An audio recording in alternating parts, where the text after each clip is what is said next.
नमस्कार बच्चों, मैं बजरंग लाल आसन सरकार और वेदांता के CSR इनिशिएटिव ई कक्षा में आपका स्वागत करता हूं, जिसके टेक्निकल पार्टनर हैं मिशन ज्ञान। बच्चों, हम पढ़े हैं RBSc की बुक फिजिक्स क्लास 12 का चैप्टर 10, जिसका नाम है अल्टरनेटिंग करंट अर्थात प्रत्यावर्ती धारा और उसका भाग 2। बच्चों, ये जो वीडियो है आज का वो आपके लिए बहुत ही ज़्यादा महत्वपूर्ण है, क्योंकि एक तो यहाँ से आएगा बड़ा क्वेश्चन और साथ में जो चैप्टर 10 है इसको समझने के लिए जो छोटे छोटे टिप्स है जिसे आप टेक्निकल पॉइंट कहते हो, वो आपको आज वाले वीडियो से सीखने को मिलेगी। तो और इससे पहले बच्चों, अगर आपने पहले वाला वीडियो नहीं देखा है तो आप उन्हें भी देखें, क्योंकि उनमें आपको बताया गया है कि प्रत्यावर्ती धारा का ज्यावक्रीय रूप हम इस चैप्टर में अध्ययन करने वाले हैं और उसे प्रतिरोध, प्रेरकत्व और धारिता के द्वारा नियंत्रित किया जाता है। कैसे नियंत्रित किया जाता है, प्रत्यावर्ती वोल्टता के साथ कैसे उनको हम जोड़ते हैं, वो हम आज पढ़ने वाले हैं। प्रत्यावर्ती परिपथ से प्रतिरोध, प्रेरकत्व व संधारित्र, इन परिपथों का विस्तार से अध्ययन करेंगे। ठीक बच्चों, तो कॉपी पेन के साथ आप तैयार हो जाइए। चलो आगे बढ़ते हैं और साथ में ध्यान रखना, टेक्निकल बातें आएंगी उनको आपको माइंड में फिट करना है, अदरवाइज चैप्टर 10 को भूल जाना, ये आपके समझ में नहीं आएगा। समझ गए बच्चों आप ये बात? बच्चों, आज का जो हमारा विषय है वो है विभिन्न प्रकार के प्रत्यावर्ती जो धारा परिपथ हैं और उनमें जो प्रत्यावर्ती वोल्टता तथा प्रत्यावर्ती धारा है उनके मध्य कला संबंध निकालेंगे। कला संबंध क्या होता है वो भी हम बताएंगे आपको, और साथ में फेजर आरेख। बच्चों, यहाँ से बड़ा क्वेश्चन आता है, इसलिए आप इसकी एक एक लाइन को ध्यान से सुनना। सबसे पहले हम इसमें जो 3 परिपथ हैं, प्रतिरोध है, प्रेरकत्व है और संधारित्र है, ये तीनों ही अलग अलग टॉपिक है। हम तीनों को एक साथ लेकर इसलिए आए हैं कि इनमें जो डिफरेंस होगा वो साथ में साथ आपके क्लियर हो जाएगा। अदरवाइज एक एक पढ़ोगे तो अगले का जो डिफरेंस है, इसमें क्या चेंजमेंट है, वो थोड़ा आपको पता नहीं चलता। लेकिन आज एक साथ अगर आप पढ़ते हो तो तीनों में क्या क्या डिफरेंस है वो आपको साथ साथ में पता चलेगा। ठीक है बच्चों, तो पहला जो है आज का वो है शुद्ध प्रतिरोधीय परिपथ। यानी शुद्ध प्रतिरोधी परिपथ का मतलब है कि प्रत्यावर्ती वोल्टता स्रोत, या आप कह सकते हो प्रत्यावर्ती परिपथ से एक प्रतिरोध जोड़ा गया है। तो उस केस में क्या क्या हमें सीखना है? जैसे आप देख रहे हैं, ये निशान किस चीज़ का है? ये निशान है प्रत्यावर्ती वोल्टता संकेत का, और ये यहाँ लगा हुआ है प्रतिरोध। ठीक है बच्चों, तो हम पहले इसकी जो लाइन देंगे वो ये देंगे कि माना किसी प्रत्यावर्ती वोल्टता स्रोत V बराबर V0 sin ओमेगा t से श्रेणी क्रम में प्रतिरोध R को जोड़ा गया है। फिर बच्चों KVL से, KVL क्या होता है? किरचॉफ वोल्टेज लॉ, किरचॉफ का वोल्टता नियम, जिसके अनुसार जो वोल्टता होती है बंद परिपथ में क्या होती है, वो नियत होती है। तो बच्चों यहाँ V बराबर क्या हो जाएगा? VR, यानी एक तो प्रतिरोध के सिरों वाली वोल्टेज VR और साथ में जो कुल वोल्टेज है वो कितनी है? V है। दोनों क्या होनी चाहिए? बराबर होनी चाहिए। या आप इसको ऐसे भी लिख सकते हैं, V माइनस VR बराबर 0।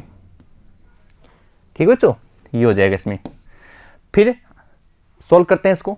जो वोल्टेज सोर्स है वो कितने का है? V0 sin omega t। ये तो आप दिमाग में फिट कर लीजिए, V बराबर V0 sin ओमेगा t। ये हमने यहाँ रख दिया। बराबर ओम के नियम से हम ले आए, VR बराबर क्या होता है? IR। ओम के नियम से हो गया। चलो ये लाइन होगी। अब हम क्या करेंगे? अब इसका उद्देश्य क्या है? V का जो मान है उस V के मान से धीरे धीरे उसको I का मान में कन्वर्ट करना है। किसके मान में? I के मान में। तो चलो करते हैं इसको। तो I चाहिए हमें, तो I को सिंगल रख लो, R गुणा में इसको ले आओ बट्टा में, तो ये यहाँ बट्टा में आ जाएगा किसके?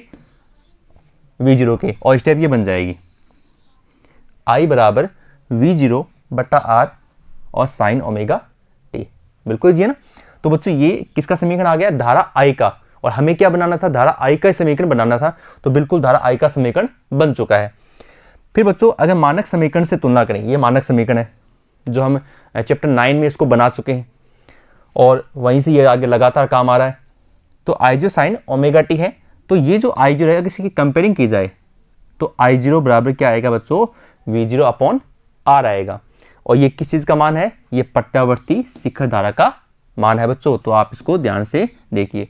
तो बच्चों आज के जो तीनों परिपथ हैं उसमें जो प्रतिरोध R का जो ये डेरिवेशन है वो बिल्कुल सरल है, और आप देख रहे हैं इजी गोइंग I का मान आ गया, ये I का मान हो गया और V का मान ऑलरेडी हमें दिया हुआ है। ठीक है बच्चों, चलो आगे बढ़ते हैं। चलो अब इनके ग्राफ की बात करते हैं। अभी हमने क्या बनाया, हमने बनाया एक तो हमारे पास दिया हुआ था जो प्रत्यावर्ती वोल्टता स्रोत है वो है V बराबर V0 साइन ओमेगा टी से, और हमने जो समीकरण प्राप्त किया वो इस रूप में आया था I बराबर I0 साइन ओमेगा टी के रूप में। अब हमें बनाना है ग्राफ।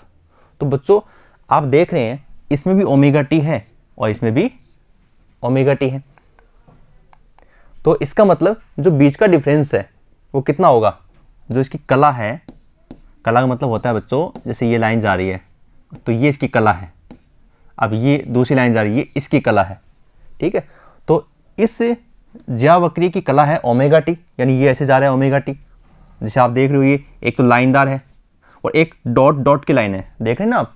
तो डॉट वाली लाइन बिल्कुल इसके पास है, यानी दोनों ऐसे चल रहे हैं, हालांकि धारा हल्की सी नीचे रहेगी, ऐसे दोनों क्या है एक साथ चल रहे हैं। तो इसका मतलब दोनों एक ही कलांतर यानी एक ही एंगल से चल रहे हैं, ओमेगा टी। तो दोनों के बीच का कलांतर कितना हो, कलाओं में अंतर बराबर 0 degree, omega T minus omega T, ये लीजिए। तो हमने इनकी कलाओं का प्रदर्शन यहाँ किया है, तो इसे हम कहते हैं प्रत्यावर्ती वोल्टता या प्रत्यावर्ती धारा, यानी इसमें वोल्टता भी और धारा भी है। देखो दोनों हमने ले लिए, का समय के साथ हमने ग्राफ बनाया, ये लीजिए टी समय के साथ ग्राफ है, इसे हम वीटी या आईटी ग्राफ भी कहते हैं, ठीक है बच्चों। तो ये इस प्रकार से ये दोनों एक साथ प्रदर्शित होते हैं। तो ये हो गया इनकी कलाओं का प्रदर्शन। बात अभी जो हमने बात की कलांतर की, तो कलांतर का फॉर्मूला होता है वोल्टता की कला और माइनस धारा की कला। तो यहाँ बच्चों वोल्टता की कला कितनी है, V बराबर V0 साइन ओमेगा टी, बताओ कला कितनी हुई, यहाँ कला हो गई ओमेगा टी। और जो धारा का समीकरण है वो है I बराबर I0 साइन ओमेगा टी, तो ये इसकी कला हो गई, ठीक है। तो दोनों की कलाओं को हमने यहाँ रख दिया, वोल्टता की कला ओमेगा टी माइनस धारा की कला ओमेगा टी, और फाई बराबर क्या हो गया 0 हो गया। अब इस 0 का मतलब ये हुआ कि जो वोल्टता V है और धारा I है दोनों क्या है बच्चों, एक ही दिशा में है। जब थीटा 0 डिग्री होता है तो इसका मतलब दोनों वन साइड हैं, वन साइड होने पर किसी भी प्रकार का एंगल नहीं बनता, तो वहाँ थीटा मान कितना होता है बच्चों 0 डिग्री होता है। तो यहाँ से एक छोटा क्वेश्चन बन जाएगा, प्रत्यावर्ती परिपथ की किस स्थिति में वोल्टता व धारा दोनों एक ही दिशा में होते हैं। और ये बात टेक्निकल है, ध्यान रखना आप कि वो कौन सा परिपथ है जहाँ पर वोल्टेज और जो आपके करंट है वो दोनों सेम साइड होते हैं, एक ही दिशा में होते हैं, थीटा बराबर 0 डिग्री होता है। तो आप बताएंगे जब प्रत्यावर्ती परिपथ से शुद्ध प्रतिरोध R कैपिटल R जुड़ा होता है तो उस केस में वोल्टता V और धारा I दोनों क्या होते हैं बच्चों, एक ही दिशा में होते हैं। इस बात को दिमाग में फिट कर लेना आप, ठीक है। अब बच्चों एक और महत्वपूर्ण टॉपिक, फेजर आरेख। फेजर आरेख जब भी आप पढ़ोगे तो आप सोचने में मजबूर हो जाओगे मैं कैसे बनाऊँ इसको। और जैसे कि अभी आज की वीडियो में 3 है, 2 और 3 6 यानी 9 हो गए आपके, ठीक है। 3 6 2 8 और 8 यानी 8 या 9 है फेजर आरेख। इन फेजर आरेख के अंदर आप घूम जाओगे। अब घूमने का मतलब आप ये सोचोगे मैं कैसे बनाऊँ, किसी का किसी में डाल दोगे, किसी का किसी में डाल दोगे, तो आपको ऐसा नहीं करना है, आपको एक एक समझना है। जैसे अब मैं आपको ये बता रहा हूँ, पहले इसका मतलब समझो कि मतलब क्या है। फेजर आरेख का मतलब होता है घूर्णी सदिश आरेख, यानी कला का घूर्णन गति में प्रदर्शन। कैसे, यानी एक होगा बच्चों अक्ष अक्ष, ठीक है, और एक होगा वाई अक्ष। जैसे कि आपको पता है V बराबर है, V बराबर बच्चों क्या है V0 साइन ओमेगा टी है ना, V बराबर V0 साइन ओमेगा टी है। तो देखिए आप इसमें तो V0 तो हमेशा आपके इस एंगल पर रहेगा, ये तो आप किसी भी फेजर आरेख के अंदर ये लाइन तो कॉमन रहेगी आपकी। फिर उसके बाद में जो धारा I है ना, धारा I का जो मान है वो अक्ष अक्ष से सापेक्ष कितने एंगल पर है, धारा I का मान ऐसे, ये घूर्णन है इसका। तो आपको एज ए परिभाषा अगर आप समझना चाहो तो धारा अक्ष के सापेक्ष धारा व वोल्टता का घूर्णन गति में प्रदर्शन यानी राउंडिंग में प्रदर्शन को ही हम क्या कहते हैं घूर्णी सदिश आरेख, और इसको वैज्ञानिक फेजर के नाम पर फेजर आरेख भी कहते हैं। तो देखो बच्चों हमारे दोनों समीकरण थे, एक था V बराबर V0 साइन ओमेगा टी और एक है I बराबर I0 साइन ओमेगा टी। तो V0 आ जाएगा बच्चों यहाँ पर, और V0 का कोण कितना है ओमेगा टी है। दूसरा क्या है I0 है, I0 का कोण भी कितना है, जैसे अभी मैंने कहा अक्ष अक्ष के सापेक्ष, ये अक्ष अक्ष हो गया, तो अक्ष अक्ष के सापेक्ष V0 कितने कोण पर है, ओमेगा टी है। और धारा कितने कोण पर है, तो आप कहेंगे धारा भी सेम कोण पर है। तो ये देखो धारा को थोड़ा सा पीछे रखना, ये I बराबर I0 साइन ओमेगा टी, दोनों का कोण क्या है, सेम है। अब बस आप इसको क्या करना, थोड़ा सा ये राउंडिंग ऐसे दिखा देना। ये तो हो गया आपका I0 का, और इसका हो जाएगा ये इस प्रकार से राउंडिंग में, यानी ये होगी इनकी कलाओं का प्रदर्शन। ठीक है, ये हो गया इसका मूल बिंदु 0 से। तो कोई दिक्कत नहीं बच्चों, फिर से दुआ बताता हूँ। ये लीजिए, यहाँ आ गया V0 कितने कोण पर है, ओमेगा टी पर है। फिर धारा आ गई I0 कितने कोण पर है, ओमेगा टी पर है। फिर इनको घुमाना है, बस ये लीजिए, ये हो गया आपका अक्ष अक्ष, ये हो गया आपका वाई अक्ष। कोई दिक्कत नहीं, शायद समझ गए होंगे आप, बिल्कुल आसान सा फेजर आरेख है। आगे बढ़ते हैं। देखो बच्चों, जो प्रतिरोध होता है उसमें प्रतिरोध का मात्रा क्या होता है, ओम। तो किसी प्रत्यावर्ती धारा परिपथ में R ओम का अवरोध वो उत्पन्न करता है। प्रतिरोध का मतलब क्या है, धारा के प्रवाह में उत्पन्न बाधा। तो जो अवरोध है उसका मान प्रत्यावर्ती धारा की आवृत्ति पर निर्भर नहीं करता, यानी बाधा उत्पन्न करेगा तो वो डिपेंड नहीं कि कहाँ करेगा, ऐसा कुछ नहीं है। तो आवृत्ति पर निर्भर नहीं करता। तो हम अगर आवृत्ति पर निर्भर नहीं करता, अगर दो भौतिक राशियाँ आपस में निर्भर नहीं करती हैं, तो ग्राफ कुछ ऐसा ही बनेगा। कैसे, जैसे इसका जो भी मान है इसका भी वही मान है, इसका चाहे कितना भी मान हो इसका भी वही मान रहेगा। तो इसका मतलब दोनों एक दूसरे के सापेक्ष क्या है, नियत है। तो ये नियत रूप से आपको ग्राफ प्राप्त हो जाएगा। ठीक है बच्चों, चलो ये पहला परिपथ हो गया जब प्रत्यावर्ती वोल्टता स्रोत के साथ क्या जुड़ा हुआ है, शुद्ध प्रतिरोध। अब हम चेंज कर रहे हैं, अब हम जोड़ेंगे प्रेरकत्व या प्रेरकीय या कुंडली जिसे आप कहते हैं। तो दूसरा आपका इसमें है शुद्ध प्रेरकीय प्रतिघात। टॉपिक का पूरा नाम होगा कि किसी प्रत्यावर्ती वोल्टता स्रोत के साथ क्या जुड़ा हुआ है, एक प्रेरकत्व जुड़ा हुआ है, एक कुंडली जुड़ी हुई है। और ये हो गया चित्र, ये देख रहे हो आप, ये हो गया प्रत्यावर्ती वोल्टता स्रोत हो गया, और इसके साथ एक कुंडली जिसका प्रेरकत्व क्या है, L है, वो इससे जुड़ा हुआ है। चलो सोल्व करते हैं। सेम तरीका है, चित्रानुसार प्रत्यावर्ती वोल्टता स्रोत के साथ श्रेणी क्रम में प्रेरकत्व L को जोड़ा गया है, प्रेरकत्व L को जोड़ा गया है, जिसके सिरों पर वोल्टता कितनी है बच्चों, VL है। फिर से KVL से V माइनस VL बराबर 0, यह आ गया V बराबर VL। फिर से V का मान हमने लिख दिया V0 साइन ओमेगा टी बराबर VL। अब देखो यहाँ समस्या आती है, अगर आपने पहले वाले वीडियो नहीं देखे ना, तो उसमें यहाँ दिक्कत आती है कि सर अब ये कहाँ से आ गया। तो इसके लिए आपको देखना होगा 100 प्रेरण, 9वें चैप्टर में 100 प्रेरण का वीडियो देखना होगा, उसमें आपको समझ आ जाएगा। प्रेरित विद्युत वाहक बल के लिए मान आता है LdI/dt। ठीक है, ये एक यहाँ दिक्कत आएगी आपके, तो ये सूत्र आपको याद होना चाहिए। तो ये मान देखो यहाँ हमने कर दिया, प्रेरकत्व के लिए विद्युत वाहक बल है यानी विभवांतर, ये मान हो गया। अब फिर से, अब हमारा उद्देश्य क्या है, अब हमारा उद्देश्य है I का मान फिर से प्राप्त करना।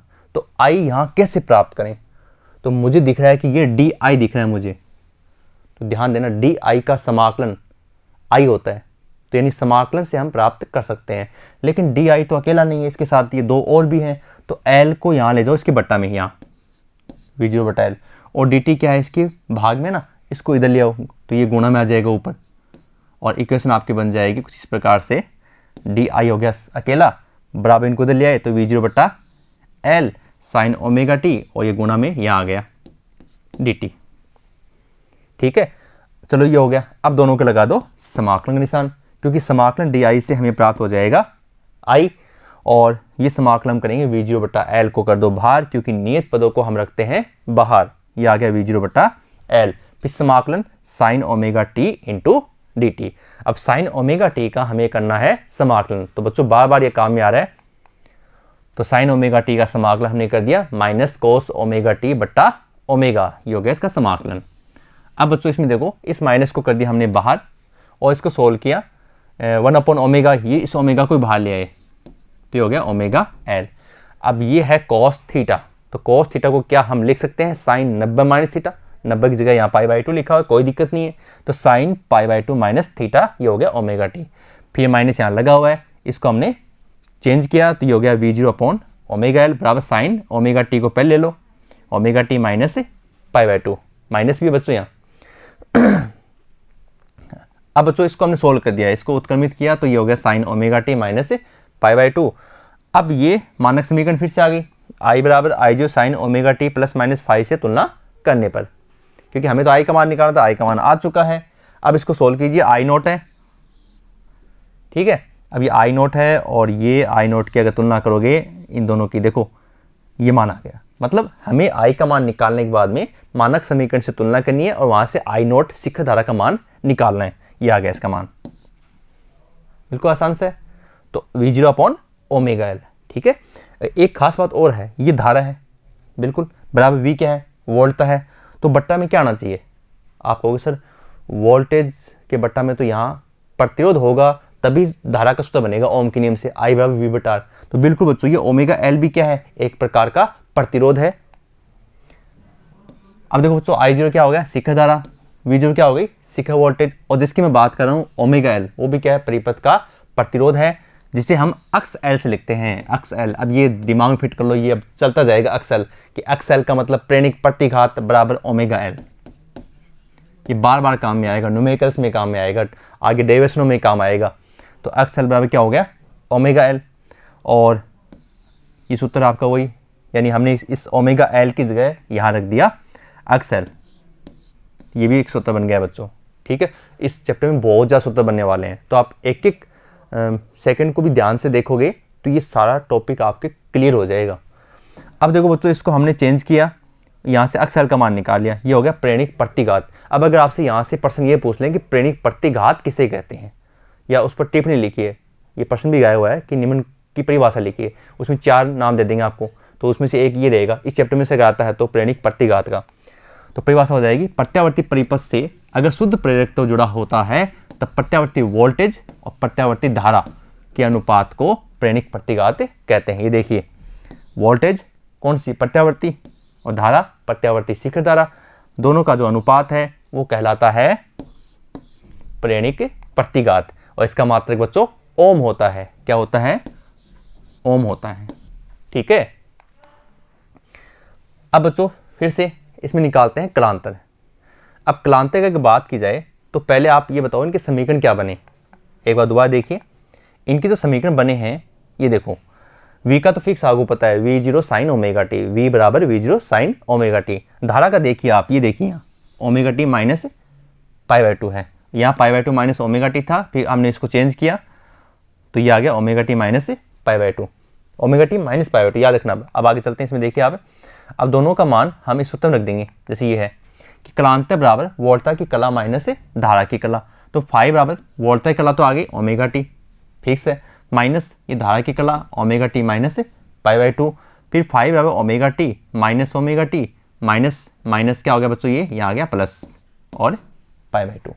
अब ओमेगा टी से ओमेगा टी कट जाएगा, ये बचेगा प्लस पाई बाय 2।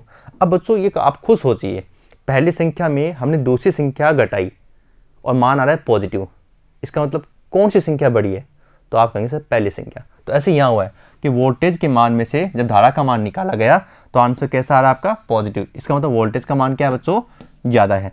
तो ये भी आप दिमाग में फिट कर लीजिए कि जो वोल्टा है वो धारा से पाई बाय 2 कला कोण से आगे है। प्रश्न बनेगा कि प्रत्यावर्ती परिपथ में किस स्थिति के अंदर जो वोल्टेज है वो धारा से आगे होती है, ठीक है, वोल्टेज धारा से आगे होती है, या ये कह दो धारा वोल्टेज से पीछे होती है।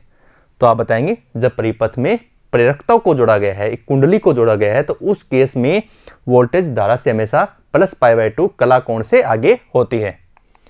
अब देखो बच्चों VT/IT ग्राफ क्या चेंज होगा, V का तो फिक्स है V0 साइन ओमेगा टी, तो इसको तो कोई चेंज नहीं करना आपको, ये लीजिए, किसी प्रकार का कोई चेंज यहाँ आपको नहीं करना है। लेकिन जब धारा का आप बात करते हो तो धारा के लिए, धारा कहाँ है, वोल्टेज से पीछे है, तो पीछे से आपको यहाँ से लाना है इसको, नहीं थोड़ा, ये इसका आयाम है, इससे थोड़ा कम आयाम रखना, और ये यहाँ से ले आए ऐसे। ये देखिए हमने इसको यहाँ नीचे शुरू किया है, किसको, धारा के मान को।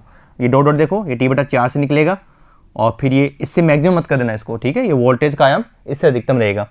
तो ये यहाँ से फिर वापस 3t/4 से निकल कर ये आगे की ओर चला जाएगा। समझ गए। और वोल्टेज का फिक्स है, वोल्टेज में हमने कोई चेंज नहीं किया है। वी जो साइन ओमेगा टी फिक्स है वी का मान, और ये आई बराबर आई जो साइन ओमेगा टी माइनस π/2 का मान हो गया। ठीक है क्लियर। चलिए हो गया इसका VT/IT ग्राफ। आगे बढ़े, ये आ गया फेजर आरेख। बच्चों फिर से मैं आपको बताता हूँ, पहले एक्स बना लो, ये बना लो y अक्ष। क्लियर। फिर देखो V0 कितने कोण पर है, V0 है ओमेगा टी कोण पर। क्लियर। फिर धारा जो थी वो कहाँ थी, पीछे।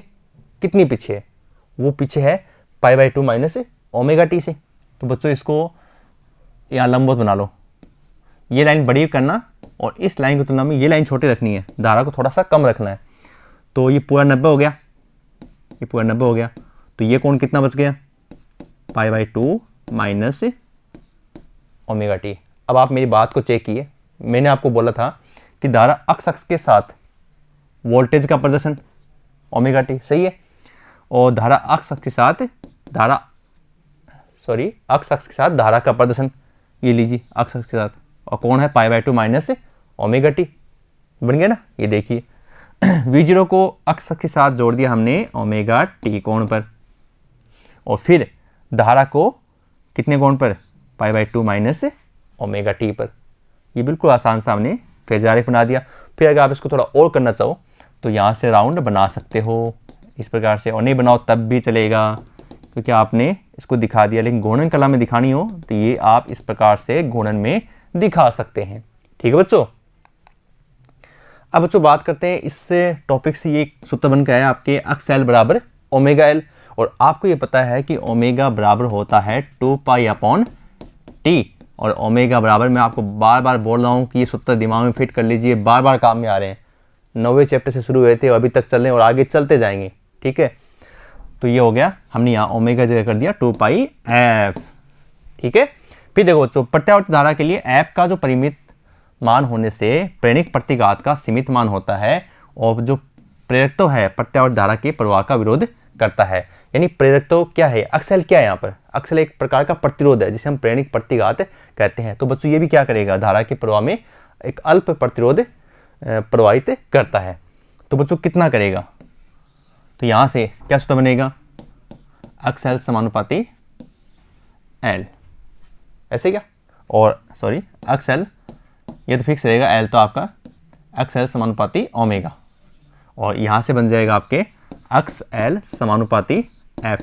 ये प्रश्न भी एग्जाम में आया हुआ है कि प्रेरक प्रतिघात है वो कोणीय आवृत्ति के साथ किस प्रकार परिवर्तित होता है।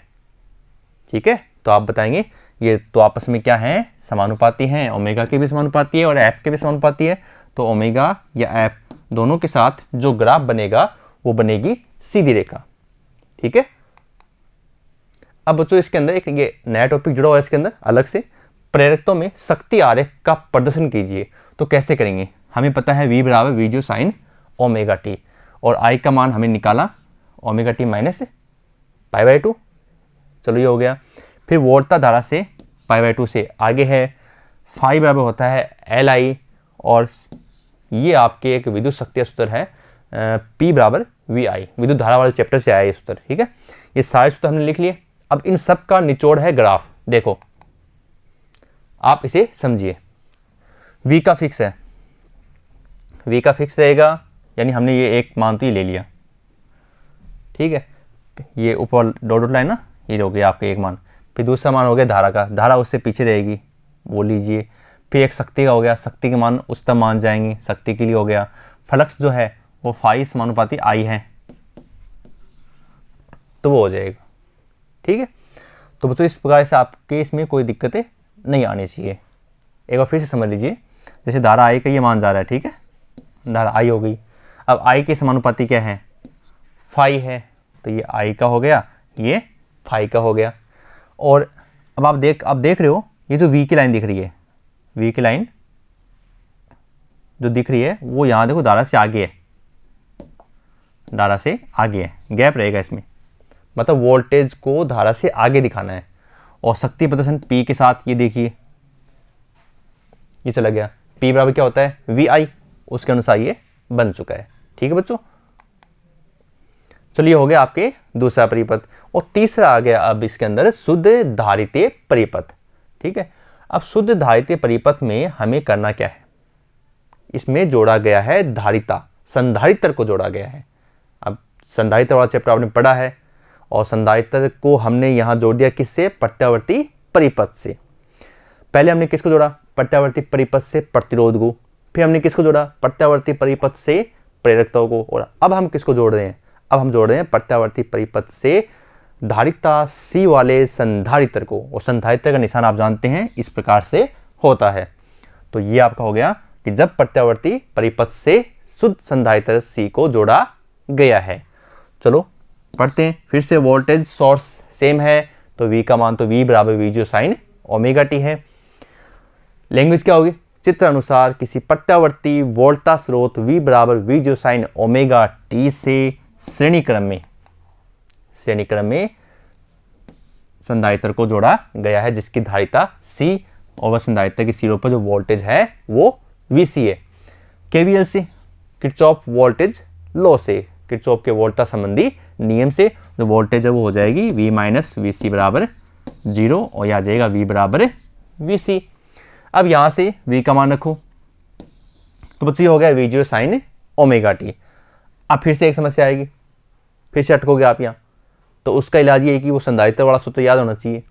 कौन सा, आपको पता है Q बराबर होता है CV, हमें मान किसका चाहिए, V का, बराबर Q अपॉन C।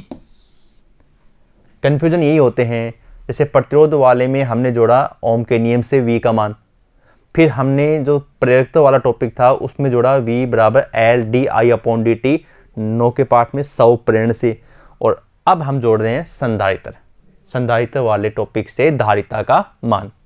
तो यहाँ से हम इस V की जगह रखेंगे ये वाला मान V बराबर Q अपॉन C। किसके लिए, संधारित्र के लिए विभवांतर का मान। आपकी यहाँ दिक्कत आएगी, अब दिक्कत नहीं आएगी क्योंकि अब आपको निकालना है किसका मान, कैपिटल I का मान। चलो I का मान निकालते हैं, लेकिन अब मुझे I नहीं दिख रहा है इसमें, तो I कैसे ढूंढें, तो मुझे दिख रहा है यहाँ पर Q, मैं Q से I बना सकता हूँ क्योंकि I का फॉर्मेट आपको बनाना पड़ेगा। तो Q से I कैसे बनेगा भाई, सोचो। तो आप कहेंगे सर मैं इसका अवकलन करता हूँ d upon dt then equal I। ठीक है, अब ये सारी व्यवस्था इसके अंदर करनी पड़ेगी इस फॉर्मेट को बनाने के लिए। कैसे बनाएंगे, चलो बटा C को इधर भेज दो, पहले ये दो यहाँ भेज दिया C को। ठीक है, तो ये आ गया Q बराबर C V0 sign omega T. Clear. अब ये रूप बनाना है तो दोनों पक्षों क्या कर दो आप, d अपॉन dt लगा दो, मत या ये कह दीजिए कि दोनों पक्षों का समय के सापेक्ष अवकलन करने पर, तो ये हो गया d upon dt Q d upon dt C V0 sign omega T. ठीक है बच्चों, अब हम करेंगे इसका अवकलन। तो देखो बच्चों ये दोबारा देखिए बार D Q upon D T तो क्या बन गया, धारा I बन गया, और अवकलन करना है किसका, C V0 sign omega T का। कैसे करेंगे, तो देखो बच्चों C V0 का तो होने वाला नहीं है, नियत पदभार है, साइन ओमेगा टी का करना है। तो साइन ओमेगा टी का अवकलन बच्चों d अपॉन डी टी मैं यहाँ लिख देता हूँ आपके लिए, साइन ओमेगा टी का अवकलन हो जाएगा प्लस कॉस ओमेगा टी। ठीक है, क्योंकि कॉस का माइनस में होता है साइन और साइन का होता है प्लस में, ये प्लस आएगा, और इसमें ओमेगा टी में टी का होता है 1, तो ओमेगा आ जाएगा बाहर, ओमेगा कॉस ओमेगा टी। तो देखो ओमेगा और कॉस ओमेगा टी, ये क्या हो गया, ये साइन ओमेगा टी का अवकलन हो गया। बच गया क्या, C V0, ये आगे C V0। समझ गए ना आप। अब बच्चों क्या करना है, ये V0 तो ठीक है, लेकिन इस ओमेगा C को इस रूप में आपको लिखना है, क्योंकि हमें बनाना है सूत्र वोल्टेज बट्टा प्रतिरोध का। तो उस रूप को बनाने के लिए हमें ये रूप लाना पड़ेगा, और हम ये कर सकते हैं। ये आपको पता है कि बट्टा में अगर कोई संख्या है, जैसे 1/2 है, अब इस 2 को अगर आप ऊपर लेके जाते हो तो बच्चों ये 2 ऊपर चला जाएगा, 2/1 हो जाएगा। ठीक है, तो इसी प्रकार से ये ओमेगा यहाँ रखा हुआ है, अब इस ओमेगा को मैं नीचे लेके जाना चाहता हूँ बट्टा के अंदर, तो बट्टा में ये लास्ट वाले स्टेप में जाएगा, यानी इस प्रकार से जाएगा 1/1 ओमेगा। समझ गए। तो इसी प्रकार से हमने इसको यहाँ लिखा है। अब इसको जब हम किया तो ओमेगा सी को हम पूरा का पूरा उठाकर ले गए, तो ऊपर V0 पहले था तो V0 पहले था, फिर बट्टा में 1 बट्टा ओमेगा सी, ये बन जाएगा ऐसे। ठीक है, आगे कोस थीटा को हमने बदल दिया sine 90 plus theta, sine 90 plus theta. ठीक बच्चों, अब सॉल्व करते हैं इसको। V0 अपॉन इसको हमने लिख दिया अक्स L। अक्स L का मतलब होता है धारितीय प्रतिघात। पहले क्या था, जब प्रेरकत्व जुड़ा हुआ था तब उसका नाम था प्रेरणिक प्रतिघात, और अब यहाँ जुड़ी हुई है धारिता तो इसका नाम क्या है, धारितीय प्रतिघात। तो ये हो गया अक्स C।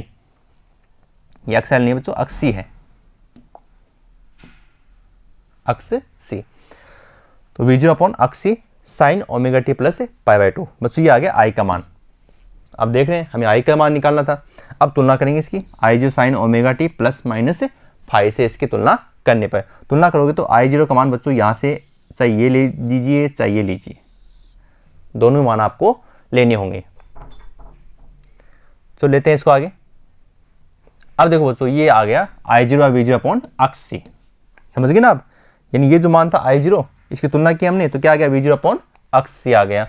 तो अक्स C मान आ गया, तो ये अक्स C क्या है, ये है धारितीय प्रतिघात है, समझ गए आप। और अब अगर आपसे ये पूछा जाए कि धारितीय प्रतिघात किसे कहते हैं, तो बच्चों आप क्या बताएंगे, भाई प्रतिरोध का मतलब क्या है, वोल्टेज और धारा का अनुपात। तो वैसे ही यहाँ है वोल्टेज और प्रतिरोध का अनुपात। तो यहाँ वोल्टेज तो चलो V0 है, और इस प्रतिरोध को हम कहते हैं धारितीय प्रतिघात। तो हम क्या बोलेंगे कि जब प्रत्यावर्ती परिपथ में संधारित्र जुड़ा होता है तब उस केस में तब परिपथ की शिखर वोल्टेज, वोल्टता व शिखर धारा के अनुपात को धारितीय प्रतिघात कहते हैं।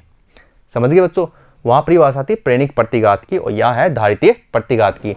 अगर परिभाषा अगर आती है तो दोनों साथ ही रहने वाली हैं। ठीक है बच्चों, चलो बच्चों अब इनका बनाएंगे हम प्रत्यावर्ती वोल्टता व धारा में समय के साथ आरेख, जिसे हम कहते हैं VT या IT ग्राफ।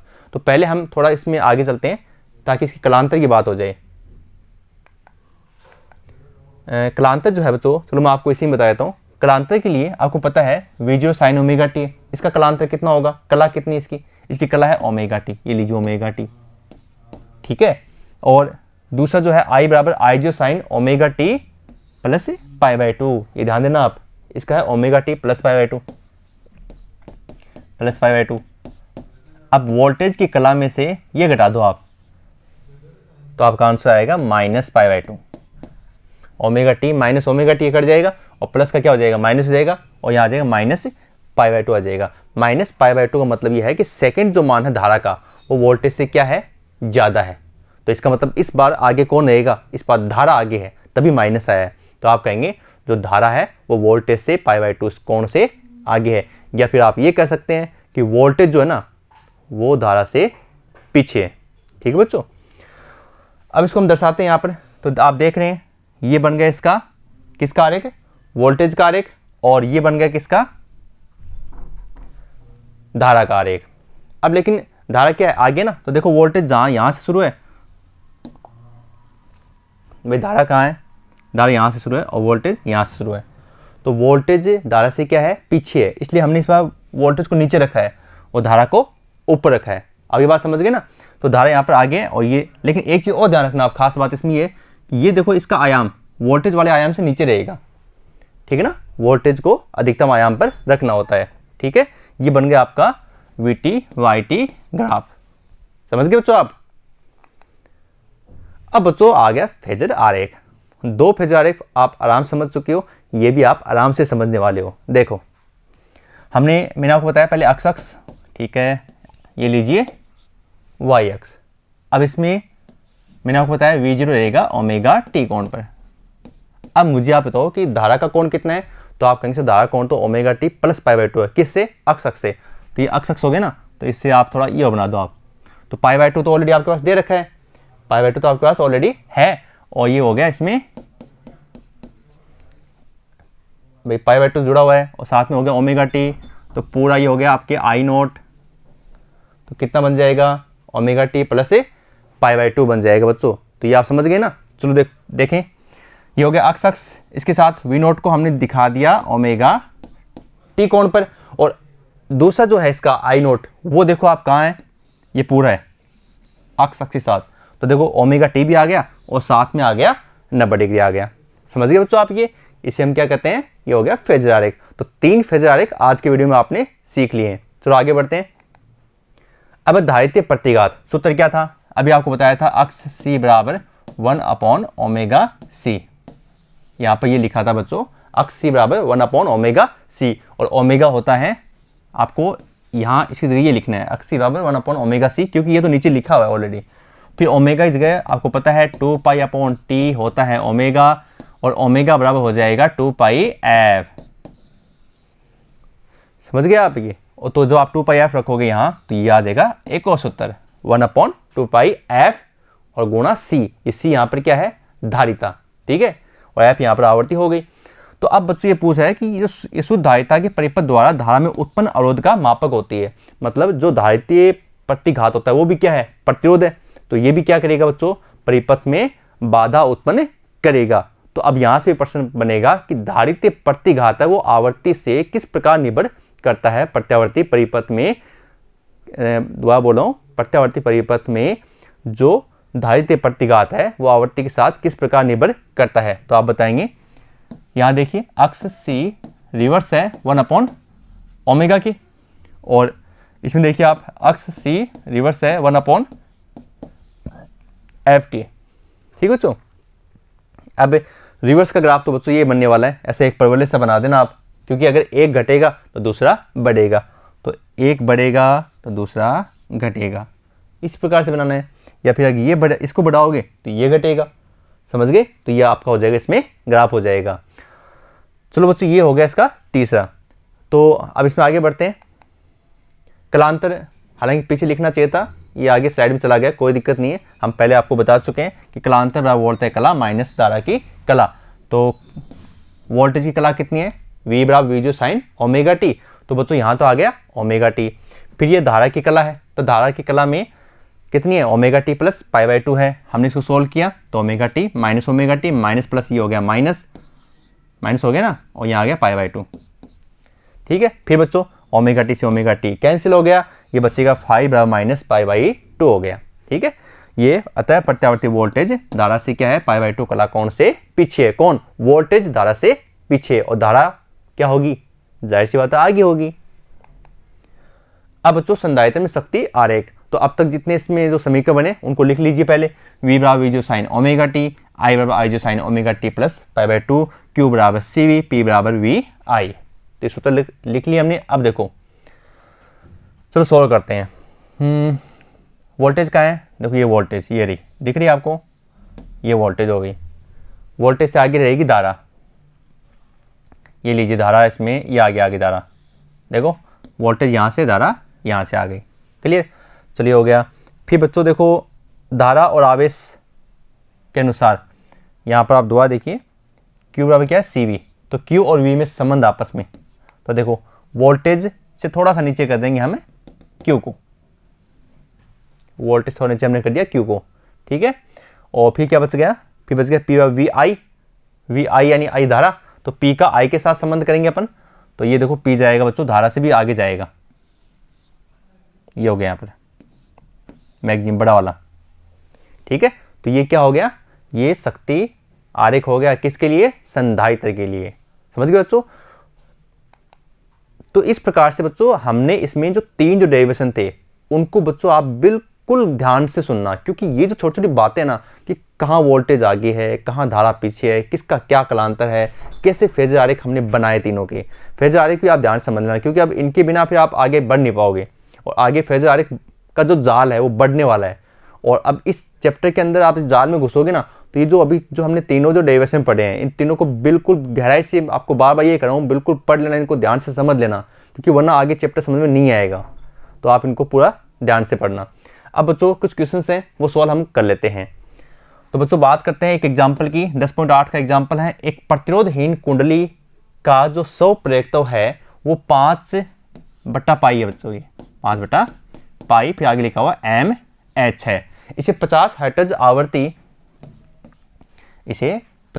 आवृत्ति की प्रत्यावर्ती धारा से जोड़ा गया है। तो प्रेरकीय प्रतिघात ज्ञात करो। प्रेरक की मतलब वो प्रेरणिक प्रतिघात ही है, प्रेरणिक प्रतिघात कौन सा, एक्सएल बराबर ओमेगा एल। ठीक है, तो प्रेरक के प्रतिघात ज्ञात करो यदि परिपथ में प्रवाहित धारा 0.5 एम्पियर हो और कुंडली के सिरों पर उत्पन्न विभवांतर भी ज्ञात करो। यानी आपको इसमें दो बातें निकालनी, एक तो निकालनी एक्सएल और एक निकालना विभवांतर वी। तो दो बातें आपको इसमें निकालनी है और आप आराम से निकाल सकते हो क्योंकि आपके सूत्र याद है, एक्सएल बराबर क्या है, ओमेगा एल है और वी का ओम के नियम से ले आएंगे। चलो सोल्व करते हैं। एक्सएल बराबर क्या होता है, ओमेगा एल, अभी आपको बताया ओमेगा का मान होता है 2 पाई एफ, क्या बन जाएगा, एक्सएल बराबर 2 पाई एफ एल हो जाएगा। फिर देखो एफ का मान आपको दिया हुआ 50 हर्ट्ज, आई का मान दिया हुआ 0.5 एम्पियर, मान रख दो, एक्सएल बराबर 2 पाई एफ। देखो हमने यहाँ पाई का मान नहीं रखा क्योंकि ऑलरेडी एल का मान पाई में दिया हुआ है। तो 2 पाई हो गया, फिर 50 हो गया, फिर 5/पाई है और ये यहाँ गलती से लिखा गया वापस, और यहाँ आ जाएगा मिली, मिली का होता है 10⁻³ 5/पाई और मिली 10⁻³ अब बच्चों पाई से पाई कट जाएगा और ये आपका आ गया इसमें प्रेरणिक प्रतिघात एक्सएल का मान। समझ गए आप। फिर देखो बच्चों अब विभवांतर है, मैंने कहा ओम के नियम से निकाल देंगे, तो V बराबर आई आर, आई का मतलब तो हो गया धारा से और आर का मतलब प्रतिरोध। अब प्रतिरोध परिपथ में जुड़ा हुआ है प्रेरक यानी प्रेरकता जुड़ा हुआ है, तो प्रेरकता वाले परिपथ में प्रतिरोध को हम कहते हैं प्रेरणिक प्रतिघात एक्सएल। ये लीजिए एक्सएल, तो आई का मान तो बच्चों सवाल में दे रखा है 0.5 और एक्सएल का हमने निकाल लिया 0.5 और 5 × 5 आपको पता है 25 होता है, तो इसको पॉइंट के हिसाब से सोल्व कीजिए, क्या आ गया 0.25 वोल्ट आ गया। आसान सा सवाल है। फिर देखो तो एक और छोटा सा सवाल आ गया, एक संधारित्र की धारिता है 50 पिको फेरड, पी मतलब पिको 10⁻12 फेरड है, उसका 5 किलो हर्ट्ज, ये 5 किलो, के मतलब 10⁻³ की आवृत्ति पर धारित प्रतिघात ज्ञात करो। ये भी आसान सा है, अक्स सी का मान इसमें रखना है अपने को। तो आप बच्चा को पता है अक्स सी होता है 1/ओमेगा-c, इसको सोल्व कर दिया, पिको 10⁻12 किलो 10⁻³ किलो 10⁻³ हो गए।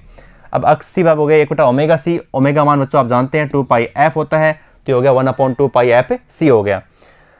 अब अक्स सी बराबर 1/2 पाई, पाई का मान दिया 3.14, एफ का दे रखा है आपको 5 × 10⁻³ फिर ये सी का मान आपको दे रखा है 50 पिको, 50 × 10⁻12, इसको हम सोल्व करेंगे, हमारा आंसर आ जाएगा 6.37 × 10⁻⁴ और लास्ट में मैंने आपको बताया था प्रेरणिक प्रतिघात का मात्रा क्या होता है, ओम होता है। चलो बच्चों ये भी हो गया। अगला सवाल करते हैं, एग्जाम्पल 10.10 का एग्जाम्पल है 1 माइक्रोफेरड, माइक्रो होता है 10⁻⁶ धारिता का संधारित्र निम्न प्रत्यावर्ती वोल्टता स्रोत से जुड़ा हुआ है। तो बच्चों पहले आपको मैं क्लियर करता हूँ, इसके अंदर ये जो मान है ये हो जाएगा V0 का मान, क्योंकि समीकरण होती है V बराबर V0 sin ω/t, तो आपको निकालनी धारा और ओमेगा मान हो जाएगा ये 100 हो जाएगा, क्योंकि t तो ऐसे अलग हो गया, तो ओमेगा V0 का मान हो जाएगा और ओमेगा हो जाएगा 100। ठीक है, अब निकालते हैं। V बराबर हो गया V0 sin ω/t, तुलना करने पर V0 का मान मैंने आपको बताया 200√2 हो जाएगा, ओमेगा हो जाएगा 100 रेडियन प्रति सेकंड हो जाएगा। अब धारा का मान IRMS बराबर VRMS अपॉन अक्सी, सीधी सी बात है, ओम के नियम से ध्यान रखो आप, I बराबर V/R, तो R की जगह अक्सी आएगा। क्यों अक्सी क्यों आएगा, क्योंकि यहाँ परिपथ में जुड़ा हुआ है संधारित्र, तो संधारित्र का जो प्रतिरोध होता है अगर वो प्रत्यावर्ती परिपथ से जुड़ा हुआ है तो उस प्रतिरोध को हम कहते हैं धारितीय प्रतिघात अक्सी। ठीक है, अब इसको सोल्व कर लेते हैं। VRMS का सूत्र आप जानते हैं, पहले वाले वीडियो में आपने पढ़ा, VRMS बराबर होता है V0/√2, ये मान हमने यहाँ रख दिया V0/√2। फिर देखो बच्चों बट्टा में है इसमें V0/√2 और अक्सी होता है 1/ओमेगा-c। अब ओमेगा-c जाएगा बच्चों ऊपर, ओमेगा-c चला गया ऊपर। अब सोल्व कर दीजिए, V0 का मान तो हो गया 200√2 बट्टा √2, ये सूत्र के अंदर आ गया, आपके सवाल में हो गया ओमेगा-c, तो बच्चों ओमेगा मान है 100 तुलना करने पर, और c का मान आपको दे रखा है 1 माइक्रोफेरड, तो माइक्रो 10⁻⁶, इसको हमने सोल्व किया, हमारा मान आ गया 0.02 एम्पियर। बिल्कुल आसान सा सवाल है। एक और एग्जाम्पल बच्चों, 50 हर्ट्ज आवृत्ति वाले प्रत्यावर्त धारा परिपथ में एक कुंडली लगाई जाती है, कुंडली का मतलब होता है प्रेरकता। 100 ओम का प्रतिघात उत्पन्न करने के लिए कुंडली का प्रेरकता ज्ञात कीजिए, यानी एक्सएल का मान आपको दे दिया 100 ओम। ठीक है बच्चों, तो इसको देखो एफ का मान आपको दे रखा है 50 हर्ट्ज, एक्सएल का दे दिया, और एक्सएल बराबर होता है ओमेगा एल, तो एक्सएल बराबर क्या होता है बच्चों, ओमेगा एल होता है, ओमेगा मान हो जाएगा 2 पाई अपॉन टी, और ये हो जाएगा 2 पाई एफ, यहाँ आ गया एल, यहाँ आ गया एल, तो हो गया 2 पाई एफ एल हो गया। ठीक बच्चों, फिर देखो हमें निकालना किसका मान है, हमें एल का मान निकालना, तो एल को इधर ले आओ, बराबर एक्सएल बट्टा 2 पाई एफ। ओके, फिर इसको सोल्व करते हैं। एक्सएल का मान तो हो गया इसके अंदर 100 हो गया, आपको दिया सवाल में 2 गुना पाई का मान हो गया 3.14 हो गया, और एफ का मान हो गया 50। अब इसको सोल्व कर दीजिए, आपका आंसर आ गया 0.318 हेनरी। हेनरी किसका मात्रक है, प्रेरकता होगा। अगला सवाल पढ़ते हैं बच्चों, क्वेश्चन नंबर 4 है किताब का। 1 किलो हर्ट्ज आवृत्ति की प्रत्यावर्ती धारा के लिए 100 mH यानी मिली हेनरी के प्रेरकत्व का प्रतिघात ज्ञात करो। यदि स्रोत की वोल्टता 6.28 वोल्ट है तो प्रेरकत्व धारा का मान ज्ञात कीजिए। बिल्कुल आसान सा सवाल है। देखिए एफ का मान दिया 1 किलो, किलो यानी 10 की घात 3 हो गया। एल का मान हो गया 100 mH, स्मॉल एम है, स्मॉल एम हो गया 10 की घात -3, ये 100 है तो बचेगा 10 की घात -1 बचेगा। ठीक है भाई, एम का मान रखने वाले ये बचेगा 10 की पावर -1 हेनरी। वी का मान आपको दिया हुआ 6.28 वोल्ट। आई का मान ज्ञात करना है, एक्सएल आपको ज्ञात करना है। तो ज्ञात करते हैं एक्सएल का मान, वही एक्सएल बराबर होता है बच्चों ओमेगा एल, और ओमेगा की जगह हम लिख देंगे 2 पाई एफ, तो आ जाएगा 2 पाई एफ एल। तो 2 गुणा पाई का हो गया 3.14 हो गया। एफ का मान आपको दे रखा है 10 की घात 3, यहाँ से आ गया। एल का दे रखा है 10 की घात -1, इसको सोल्व कर दिया, आ गया एक्सएल का मान 628 ओम। और प्रेरकत्व धारा का मान निकालते हैं बच्चों, तो ये आ गया आई बराबर ओम के नियम से क्या होता है, आई बराबर वी अपॉन आर। तो आर यहाँ पर आ जाएगा प्रेरणिक प्रतिघात प्रतिरोध। तो देखो वी का 6.28 और एक्सएल का 628, सोल्व किया 0.01 एम्पियर। परीक्षा में कुछ इसी प्रकार के क्वेश्चन आते हैं जिसमें गुणा भाग क्या होते हैं आसानी से हो जाएं। कोई बड़ा लंबा गुणा भाग इसमें आने के चांस क्या होते हैं बच्चों, बहुत कम होते हैं। अगला सवाल है, एक कुंडली का प्रेरकत्व बच्चों 1 हेनरी है, किस आवृत्ति में इसका प्रतिघात 3140 ओम होगा। एक संधारित्र की धारिता क्या होनी चाहिए कि उसी आवृत्ति पर उसका प्रतिघात उतना ही रहे। चलो बच्चों सोल्व करते हैं। कुंडली का जो प्रेरकत्व है वो आपको दिया हुआ है एल बराबर 1 हेनरी। और फर्स्ट क्वेश्चन जो है इस टाइप में आप लिखा करो, आपको मजा आएगा। फर्स्ट केस में देखो आप क्या कर रहा है कि प्रतिघात इतना होना चाहिए किस आवृत्ति पर, तो देखो किस आवृत्ति पर प्रतिघात इतना होना चाहिए, और धारिता कितनी होनी चाहिए, जबकि आपको दिया हुआ है जो धारितीय प्रतिघात है और प्रेरणिक प्रतिघात है दोनों के मान क्या है, बराबर है, यानी प्रेरणिक प्रतिघात बराबर धारितीय प्रतिघात। तो बच्चों पहला सवाल करते हैं, एक्स एल बराबर क्या है 2 पाई एफ एल। तो हमें निकालना यहाँ से एफ का मान, तो एफ बराबर हो गया 2 पाई एल। चलो बच्चों करते हैं इसको, एक्स एल बराबर 2 पाई एल। एक्स एल का मान हो गया आपके पास 3140 ओम बट्टा 2 गुणा 3.14 और गुणा एल का मान इसमें कितना बच्चों 1 है, और ये आ गया आपके 500 हर्ट्ज आ गया। ठीक है, तो बच्चों आपको पहला सवाल सोल्व हो गया। दूसरा सवाल सोल्व करते हैं हम। अक्स सी बराबर आपको दिया हुआ है एक्सएल, दोनों के तो रख दीजिए आप भाई, एक तो होता है 1 अपॉन ओमेगा सी और इसका रखने की जरूरत नहीं है एक्सएल, तो सोल्व कर लो। हमें मान किसका निकालना है, सी का, सी को ले गए ऊपर, एक्सएल आ गया नीचे। ठीक है, अब बच्चों इसको सोल्व कर लेते हैं। ये आप समझ गए ना, 1 अपॉन ओमेगा एल से है, 1 अपॉन ओमेगा सी से हो गया। ये बच गया आपके 2 गुणा पाई का हो गया 3.14, एफ का हो गया 500, अभी निकाला था आपने 500 मान ये रहा, और जो एक्सएल है उसका मान हो गया 3140। आप सोल्व कर दीजिए, ये हमने गुणा भाग किया और ये इसका आंसर आ गया बच्चों। अगला क्वेश्चन है, एक 120 माइक्रोफेड का संधारित्र 50 हर्ट्ज के स्रोत से जुड़ा हुआ है, इसके धारितीय प्रतिघात का मान ज्ञात करो। यदि प्रत्यावर्ती धारा की आवृत्ति 5 मेगा हर्ट्ज कर दी जाए तो प्रतिघात में क्या परिवर्तन होगा। तो सोल्व करते हैं बच्चों। आपको इस सवाल में दिया हुआ है सी का मान 120 माइक्रोफेड, 120 गुणा 10 की पावर -6 हो गया, माइक्रो 10 की पावर -6 होता है। फिर एफ का मान दे रखा है 50 हर्ट्ज दे रखा है। पहला सवाल तो है कि आपको धारितीय प्रतिघात कितना है। दूसरा सवाल है कि अगर आवृत्ति का मान आपने एफ डैश मतलब नया मान 5 मेगा, एम होता है मेगा 10 की घात 6, ठीक है, तो हर्ट्ज है, तो मान निकालने हैं। तो पहला मान निकालते हैं, अक्स सी बराबर होता है बच्चों 1/2 पाई एफ सी, यानी अक्स सी बराबर वही 1 अपॉन ओमेगा सी, और ओमेगा जब मान लिख दिया 2 पाई एफ, तो 1/2 पाई, पाई का हो गया 3.14, एफ का हो गया 50 और सी का हो गया 120 गुणा 10 की पावर -6। इसको सोल्व कर दिया बच्चों, क्या आ गया 26.54 ओम आ गया। दूसरा सवाल है इसमें अक्स सी डैश के लिए कि नई अगर आपने जो धारिता ली है 5 मेगा हर्ट्ज, उसके अकॉर्डिंग कितना आएगा। तो सूत्र हो गया 1/2 पाई एफ डैश, यानी अगर नई के लिए पूछा तो नई ही धारिता आपको उसमें लेनी होगी, तो एफ डैश का मान चेंज हो जाएगा, बाकी मान आपके सेम है, गुणा भाग करोगे तो ये आपका ये मान आ गया। तो बच्चों पहले ये मान था और अब ये हो गया, तो आप क्या लिखेंगे, ये मान आ गया आपको लास्ट, तो आता है प्रतिघात का मान 26.54 ओम से कम होकर 2.654 गुणा 10 की पावर -4 ओम रह जाएगी। समझ गए बच्चों, ये टॉपिक बड़ा जरूर था, लेकिन हमने साथ में कर लिए इसमें क्वेश्चंस। तो हमने आज की जो वीडियो है उसमें केवल प्रतिरोध, केवल प्रेरकत्व और केवल संधारित्र के बारे में जाना। आने वाली वीडियो के अंदर हम प्रतिरोध के साथ प्रेरकत्व को जोड़ेंगे तो डबल परिपथ बन जाएगा LR, और इसी प्रकार से हम प्रतिरोध के साथ जोड़ेंगे संधारित्र को तो ये बन जाएगा RC परिपथ। तो बच्चों उन्हें पढ़ने के लिए हम अगले जो वीडियो में विस्तार से पढ़ेंगे। और इससे पहले आपको फिर बता दूं कि आप इस वीडियो को जहां भी आपकी समस्या है इसे पॉज कर लें, क्योंकि चैप्टर को तभी अध्ययन कर पाओगे जब आपको ये वीडियो अच्छे से याद हो जाएगा। तो बच्चों मिलते हैं नेक्स्ट वीडियो में। धन्यवाद।